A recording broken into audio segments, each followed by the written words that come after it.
देख रहे हैं न्यू इंडिया लाइव और आपके साथ मैं हूं सलोनी शिपा। नजर डालेंगे आज के हम खबरों पर। मध्य प्रदेश, छत्तीसगढ़, राजस्थान, तेलंगाना के साथ साथ मिजोरम में भी चुनावी हलचल तेज हो गई है। कांग्रेस नेता राहुल गांधी सोमवार को 3 दिनों के लिए मिजोरम दौरे पर पहुंचे। दौरे के पहले दिन राहुल ने आइजोल में पदयात्रा भी निकाली। इस यात्रा में राहुल गांधी के साथ साथ बड़ी संख्या में कांग्रेस पार्टी के कार्यकर्ता और समर्थक उनके साथ नजर आए। दूसरी ओर राहुल के दौरे के बीच कांग्रेस पार्टी ने मिजोरम विधानसभा चुनाव के लिए 39 उम्मीदवारों की लिस्ट भी जारी कर दी है। पार्टी की ओर से मिजोरम के लिए जारी उम्मीदवारों की लिस्ट में पार्टी ने प्रदेश इकाई अध्यक्ष ललसावता का नाम भी शामिल है। पार्टी ने ललसावता को आइजोल पश्चिम 3 के मैदान में उतारा है। वहीं आइजोल पूर्व 1 से ललसांगरला रातले, आइजोल पश्चिम 1 से आर ललबियाथांग को टिकट दिया है। वहीं पलाक विधानसभा सीट से आईपी जूनियर को प्रत्याशी बनाया है। आइजोल में एक सभा को संबोधित करते हुए राहुल गांधी ने कहा कि आप उस कांग्रेस पार्टी को वोट दें जो सभी के साथ सम्मान से पेश आती है। कांग्रेस पार्टी मिजोरम राज्य के लिए खोखले वादे नहीं बल्कि एक दृष्टिकोण प्रदान करती है। उन्होंने कहा कि आप लोगों पर मैं एक चीज को छोड़ना चाहूंगा, वो ये है कि हम आपकी संस्कृति, धर्म और परंपरा की रक्षा करेंगे। वो हमारी सबसे मूल्यवान संपत्ति है। राहुल गांधी ने कहा कि शासन और विकास के मामले में कांग्रेस का रिकॉर्ड हमेशा से अच्छा रहा है, चाहे वह कर्नाटक की सामाजिक सुरक्षा का बुनियादी ढांचा हो या राजस्थान में 25 लाख स्वास्थ्य बीमा कवर हो या छत्तीसगढ़ में किसानों और एमएसएमई का कल्याण हो। राज्यों में हमारा नेतृत्व एक दूरदर्शिता के साथ काम करता है। उन्होंने आगे कहा कि मैं चाहूंगा कि आप इस पर विचार करें कि सरकार ने पिछले 5 साल में यहाँ क्या क्या किया है। भावी पीढ़ी में नशीली दवाएं के इस्तेमाल का असर तेजी से पैर पसार रहा है। इसकी वजह से 250 युवाओं की जिंदगी खत्म हो गई। मिजोरम में नशीली दवाओं के खतरे का प्रमुख कारण युवाओं में बेरोजगारी है। एक तरफ बीजेपी आपकी संस्कृति, परंपरा और धर्म पर हमला करती है तो दूसरी ओर एमएनएफ दिल्ली में इसका समर्थन करती है। कांग्रेस नेता ने मणिपुर हिंसा का जिक्र करते हुए कहा कि यह तो समस्या का एक लक्षण भर है। एक ही समस्या को आप देश के अलग अलग हिस्से में छोटे रूप में देख सकते हैं। भारत के लोगों पर जुल्म हो रहा है, मैं इस भारत के विचार पर हमले के रूप में देखता हूं। मणिपुर में जो हुआ वह भारत के विचार पर हमला है। मेरी भारत जोड़ो यात्रा इस देश के हर एक धर्म, संस्कृति, भाषा और परंपरा की रक्षा के बारे में। मेरठ के लोहिया नगर के मकान में मंगलवार को विस्फोट हुआ है। धमाके से पूरा मकान जमींदोज हो गया। इस हादसे में 2 लोगों की मौत हो गई है और 5 लोग गंभीर रूप से घायल बताए जा रहे हैं, जिन्हें अस्पताल में भर्ती करवाया गया है। मकान के मलबे में और 2 लोगों के दबे होने की आशंका है। हादसे की जानकारी मिलते ही इलाके के सीओ, थानेदार मौके पर पहुंचे हैं। पुलिस और स्थानीय नागरिक राहत कार्य में जुटे हुए हैं। मकान के मलबे में आतिशबाजी के कार्टून मिले हैं। आशंका है कि मकान में दिवाली के पटाखे बनाए जा रहे थे। लोहिया नगर के सत्यकाम स्कूल के पास यह हादसा हुआ है। मेरठ के डीएम दीपक मीणा ने कहा कि 5 लोग घायल हुए, उन्हें मेडिकल कॉलेज भेजा गया है।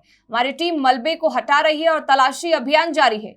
विस्फोट का सही कारण अभी पता नहीं चल पाया है। बीते जून के महीने में भी मेरठ में एक घर में धमाका हुआ था। तब विस्फोट से सटला गांव में एक मंजिला मकान की छत ढह गई थी। घर के मालिक को पटाखे बनाने के लिए इस्तेमाल होने वाले कच्चे माल को स्टॉक करने के लिए जगह का उपयोग करने के आरोप में गिरफ्तार भी किया गया था। विस्फोट से आसपास की इमारतों की दीवारें क्षतिग्रस्त हो गई थीं। पुलिस ने बताया था कि आरोपी उसी गांव में दूसरे घर में रहता था। घर पर ताला लगा हुआ था। घटना के समय कोई भी अंदर नहीं था। इससे पहले इसी साल फरवरी के महीने में भी मेरठ में बड़ा हादसा हुआ था। तब मेरठ के दौराला में कोल्ड स्टोरेज में कंप्रेसर फट गया था। विस्फोट के कारण साइट पर लेंटर के नीचे कई मजदूर फंस गए थे। इस दुर्भाग्यपूर्ण घटना में 7 लोगों की मौत हो गई थी। डीएम दीपक मीणा ने बताया था कि कोल्ड स्टोरेज में विस्फोट के बाद छत गिर गई थी। हादसे में 10 लोग से ज्यादा घायल बताए। ईडी ने आज जम्मू कश्मीर के जम्मू, कठुआ, पंजाब के पठानकोट समेत 8 अलग अलग शहरों में सर्च ऑपरेशन चलाया है। ये छापेमारी आरबी एजुकेशन ट्रस्ट के खिलाफ दर्ज पीएमएलए केस में की गई है। ईडी की छापेमारी पूर्व विधायक और पूर्व सांसद लाल सिंह और ट्रस्ट के चेयरपर्सन काटा अंदोत्रा के जुड़े ठिकानों पर हो रही है। ये छापेमारी साजिश रचकर ट्रस्ट को 329 कनाल लैंड अलॉटमेंट को लेकर की जा रही है। ईडी की छापेमारी जहां जम्मू कश्मीर और पंजाब जैसे राज्यों में चल रही है, वैसे ही आयकर विभाग भी देश के 3 बड़े बड़े शहरों में कार्रवाई कर रहा है। आयकर विभाग ने बिहार के एक बड़े नेता के करीबी कारोबारियों पर के ठिकाने पर भी छापेमारी की है। विभाग के जरिए उत्तर प्रदेश के गोरखपुर, बनारस और बिहार के कई शहरों में छापेमारी की जा रही है। सोमवार को कांग्रेस नेता के करीबियों के यहां कर्नाटक, आंध्र प्रदेश और तेलंगाना में रेड कर 94 करोड़ कैश, 8 करोड़ की ज्वेलरी, 30 लग्जरी गाड़ियां बरामद की है। जम्मू कश्मीर के कठुआ में आरबी एजुकेशनल ट्रस्ट मौजूद है। इस ट्रस्ट के जरिए वन्य भूमि की बिक्री और खरीदी करने का आरोप है। ट्रस्ट के अधिकारियों पर आरोप है कि उन्होंने इस काम को अंजाम देने के लिए जिले के राजस्व और वन अधिकारियों को घूस दिया ताकि वे वन्य भूमि की खरीदारी करवा दें। इस मामले में सीबीआई भी कार्रवाई कर चुकी है। सीबीआई ने इस ट्रस्ट से जुड़े भ्रष्टाचार के मामले में कई बार छापेमारी भी की है। पिछले कुछ महीनों से ईडी ने लगातार भ्रष्टाचार के मामले पर कार्रवाई की है। पश्चिम बंगाल से लेकर तमिलनाडु तक अलग अलग मामलों पर छापेमारी की है। इनमें से ज्यादातर मामले मनी लॉन्ड्रिंग से जुड़े हैं। पंजाब में कांग्रेस के एक और नेता पर कार्रवाई की गई है। पंजाब पुलिस ने फिरोजपुर के जीरा विधानसभा क्षेत्र से कांग्रेस के पूर्व विधायक कुलबीर सिंह जीरा को आज सुबह गिरफ्तार कर लिया है। कुलबीर सिंह जीरा पर बीडीपीओ ऑफिस में जबरन अपने समर्थकों के साथ घुसकर सरकारी काम में बाधा डालने और दफ्तर के अंदर धरना लगाने का आरोप है। इस मामले में कुलबीर सिंह जीरा आज प्रेस कॉन्फ्रेंस कर खुद ही अपनी गिरफ्तारी देने वाले थे, लेकिन उससे पहले ही पंजाब पुलिस ने आज सुबह करीब 5 बजे उन्हें उनके घर से गिरफ्तार कर लिया। जानकारी के मुताबिक कुलबीर सिंह जीरा को सुबह 4 बजे गिरफ्तार करने के बाद आधा घंटा सड़कों पर घुमाया गया। जीरा पर सरकारी काम में बाधा डालने का आरोप है। कोर्ट ने जीरा को 14 दिन की न्यायिक हिरासत में भेजा है। बता दें कि बीडीपीओ की शिकायत पर जीरा पर एफआईआर दर्ज हुई थी। उधर जीरा की गिरफ्तारी के खिलाफ कांग्रेस वर्करों ने फिरोजपुर की केंद्रीय जेल के सामने धरना प्रदर्शन शुरू कर दिया है। कांग्रेस नेता पर काम में बाधा डालने और आधिकारिक रिकॉर्ड्स को नुकसान पहुंचाने का आरोप है। कुछ दिन पहले जीरा के खिलाफ मामला दर्ज किया गया था। शिकायत में कहा गया था कि जीरा अपने कई समर्थकों के साथ ब्लॉक विकास कार्यालय पहुंच गए थे। यहां उन्होंने उनके समर्थक सरकारी दफ्तर में जबरदस्ती घुस गए थे। इस दौरान उन्होंने काम में बाधा डाला और आधिकारिक रिकॉर्ड्स को नुकसान पहुंचाया। उत्तर प्रदेश के गौतम बुद्ध नगर जिले में पीने के पानी की किल्लत से लोग जूझ रहे हैं। पानी की यह समस्या कहीं और नहीं, ग्रेटर नोएडा की एक पॉश सोसाइटी में सामने आई है। यहाँ पानी की किल्लत से परेशान लोगों ने गौर सिटी 14 एवेन्यू रेजिडेंस के बिल्डर के खिलाफ प्रदर्शन किया है। सोसाइटी के लोगों का गुस्सा बिल्डर के खिलाफ वाटर सप्लाई में कटौती को लेकर फूटा है। अपने अपने फ्लैटों से बाहर निकलकर सोसाइटी के लोग सड़क पर उतर आए हैं। प्रदर्शन कर रहे लोगों का कहना है कि बिल्डर ने नोएडा प्राधिकरण को वाटर बिल का भुगतान नहीं किया है, जिसके चलते हर रोज सोसाइटी में पानी की किल्लत होती है। सोसाइटी में पानी की कमी के चलते लोगों को ऑफिस जाने और बच्चों को स्कूल जाने में भी दिक्कत हो रही है। साथ ही महिलाओं को किचन में बर्तन धुलने और खाना बनाने के लिए भी पानी नहीं उपलब्ध हो पा रहा है। प्रदर्शन कर रहे लोगों का कहना है कि 14 एवेन्यू में करीब 6 मोटर लगी है। इसके बावजूद सोसाइटी में पानी की दिक्कत हो रही है। जिस टावर के लोग शिकायत करते हैं उस टावर की मोटर चलाकर सप्लाई की जाती है, बाकी टावरों में पानी की सप्लाई रोक दी जाती है। इसके चलते सोसाइटी के लोग अक्सर ही बिल्डर और मेंटेनेंस डिपार्टमेंट में शिकायत करते हैं। मध्य प्रदेश विधानसभा चुनाव के लिए उम्मीदवार घोषित किए जाने के करीब 20 दिन के बाद केंद्रीय मंत्री नरेंद्र सिंह तोमर नवरात्रि के शुभ मौके पर दिमनी पहुंचे। दिमनी से नरेंद्र सिंह तोमर के नाम के ऐलान के बाद चंबल अंचल के मुरैना जिले की यह सीट हाई प्रोफाइल बन गई है। नरेंद्र सिंह तोमर के नाम का ऐलान होने के बाद से ही दिमनी में बीजेपी कार्यकर्ता तोमर का इंतजार कर रहे थे। केंद्रीय मंत्री नरेंद्र सिंह तोमर ने दिमनी विधानसभा में चुनावी कार्यालयों का भी उद्घाटन किया और कार्यकर्ता सम्मेलन में हिस्सा लिया। हालांकि कांग्रेस ने बीजेपी के इस कार्यकर्ता सम्मेलन पर किए गए खर्च पर सवाल उठा रही है। प्रदेश में लगी आचार संहिता का हवाला देते हुए कांग्रेस ने कार्यकर्ता सम्मेलन पर धन बल का आरोप लगाते हुए चुनाव आयोग से इसे चुनावी खर्चे में जोड़े जाने की मांग की है। दरअसल 25 सितंबर को भारतीय जनता पार्टी की दूसरी लिस्ट जारी हुई थी, जिसमें कई चौंकाने वाले नाम सामने आए थे। लिस्ट में केंद्रीय मंत्री नरेंद्र सिंह तोमर का भी नाम शामिल है। पार्टी ने तोमर को दिमनी विधानसभा सीट से मैदान में उतारा है। 3 हफ्ते बीत जाने के बाद राजनीतिक गलियारों में इस बात की चर्चा तेज हो गई थी कि तोमर आखिर दिमनी क्यों नहीं आ रहे। हालांकि तोमर ने सारे कयासों पर विराम लगाते हुए नवरात्र शुरू होते ही कार्यकर्ता सम्मेलन के बहाने दिमनी विधानसभा में धमाकेदार एंट्री मार दी। जैसे ही उनके समर्थकों को तोमर के दिमनी पहुंचने की जानकारी मिली तो सैकड़ों वाहनों के साथ पहुंचकर चुनावी माहौल बना दिया। इस कार्यकर्ता सम्मेलन में प्रदेश के मुखिया शिवराज सिंह चौहान भी शामिल हुए थे। इसके साथ साथ कई अन्य मंत्री और नेताओं ने दिमनी में चुनावी माहौल बनाने में कोई कसर नहीं छोड़ी।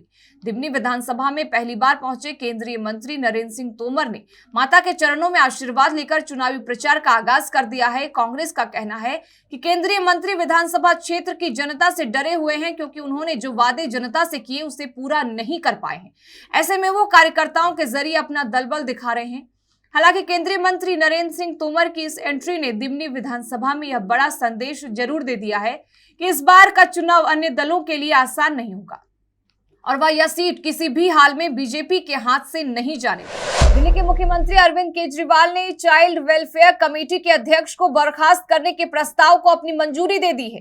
सीडब्ल्यूसी अध्यक्ष के खिलाफ पद का दुरुपयोग और लापरवाही का आरोप है। इस मामले को गंभीरता से लेते हुए महिला एवं बाल विकास मंत्री अतिशी ने सीडब्ल्यूसी चेयरपर्सन की बर्खास्तगी का प्रस्ताव रखा था, जिस पर दिल्ली के मुख्यमंत्री ने अपनी सहमति दी है। बता दें कि बच्चों की देखभाल और सुरक्षा में सीडब्ल्यूसी चेयरपर्सन की अहम भूमिका होती है। ऐसे में सीडब्ल्यूसी के चेयरमैन पद पर बैठे व्यक्ति के गैर जिम्मेदाराना रवैये से गंभीर परिणाम आ सकते हैं। दरअसल दिल्ली के सीएम अरविंद केजरीवाल सरकार की लापरवाही बरतने वालों के खिलाफ जीरो टॉलरेंस की नीति है। यही वजह है कि प्रस्ताव पर मुहर लगाने के बाद सीएम ने कहा कि बच्चों की देखभाल, सुरक्षा और बेहतरी से हमारी सरकार कोई समझौता नहीं करेगी। ऐसी लापरवाही बरतने वाले अफसरों को बख्शा नहीं जाएगा। उन्होंने कहा कि हमारी चाइल्ड वेलफेयर कमेटी देखभाल और सुरक्षा की आवश्यकता वाले बच्चों से जुड़े बेहद संवेदनशील मामलों पर काम करती है। इस लिहाज से सीडब्ल्यूसी चेयरपर्सन की भूमिका बेहद अहम होती है। दिल्ली सरकार में महिला एवं बाल विकास मंत्री अतिशी ने कहा कि पिछले कुछ समय से सीडब्ल्यूसी के चेयरपर्सन के खिलाफ कई शिकायतें प्राप्त हुई थी। इनमें बच्चों से जुड़े गंभीर मामलों में निर्णय लेने में देरी, कर्मचारियों और समिति के सदस्यों के प्रति दुर्व्यवहार, अपने अधिकार का दुरुपयोग और समिति के सदस्यों की सहमति के बिना आदेश जारी करना जैसे शिकायतें शामिल हैं। इस बात पर सीडब्ल्यूसी चेयरपर्सन के खिलाफ आई शिकायतों पर जांच बिठाई गई। जांच रिपोर्ट की सिफारिशों के आधार पर सरकार ने सीडब्ल्यूसी 9 के चेयरपर्सन को तत्काल उनके पद से हटाने का निर्णय लिया है। अतिशी ने कहा कि जिम्मेदारी वाले पदों पर बैठे लोग पूरी ईमानदारी और समर्पण के साथ अपनी कर्तव्यों का पालन करें। उनके द्वारा किसी भी तरह की ढिलाई या अपने पद का दुरुपयोग बर्दाश्त नहीं किया जाएगा। चाइल्ड वेलफेयर कमेटी 9 के चेयरपर्सन के खिलाफ लंबे अरसे से शिकायतें आ रही थी। उनके खिलाफ शिकायतों में साथी कर्मचारियों, कमेटी के सदस्यों के साथ दुर्व्यवहार, बच्चों की देखभाल और सुरक्षा की आवश्यकता वाले बच्चों की जरूरतों को पूरा करने की दिशा में लापरवाही रवैये की शिकायतें शामिल हैं। राजस्थान की सभी 200 विधानसभा सीटों पर 25 नवंबर को एक चरण में मतदान होगा। इसको लेकर प्रदेश की दोनों प्रमुख पार्टियां कांग्रेस, बीजेपी सहित अन्य दलों की सियासी सरगर्मियां भी तेज हो गई हैं। जिला निर्वाचन अधिकारी और पुलिस विभाग चुनावी तैयारियों को लेकर जुटा हुआ है। जिला निर्वाचन अधिकारी लोक बंधु ने जिले में शांतिपूर्ण मतदान कराने के लिए धारा 144 लगाई है। चुनाव के दौरान ट्रांसपोर्ट के लिए जिला परिवहन अधिकारी द्वारा वाहनों का अधिग्रहण किया जा रहा है। वाहनों की कमी को पूरा करने के लिए परिवहन विभाग ने प्राइवेट टैक्सियों सहित अन्य गाड़ियों को हायर करने का काम शुरू कर दिया है। भरतपुर में चुनाव के दौरान सुरक्षा व्यवस्था पुख्ता बनाए रखने के लिए पुलिस विभाग सतर्क हो गया है। इस संबंध में जिला पुलिस अधीक्षक मृदुल कच्छावा ने बताया कि भरतपुर और डिग जैसे जिलों में शांतिपूर्ण और निष्पक्ष चुनाव कराने के लिए कुल 6000 से अधिक पुलिस के जवान तैनात किए जाएंगे।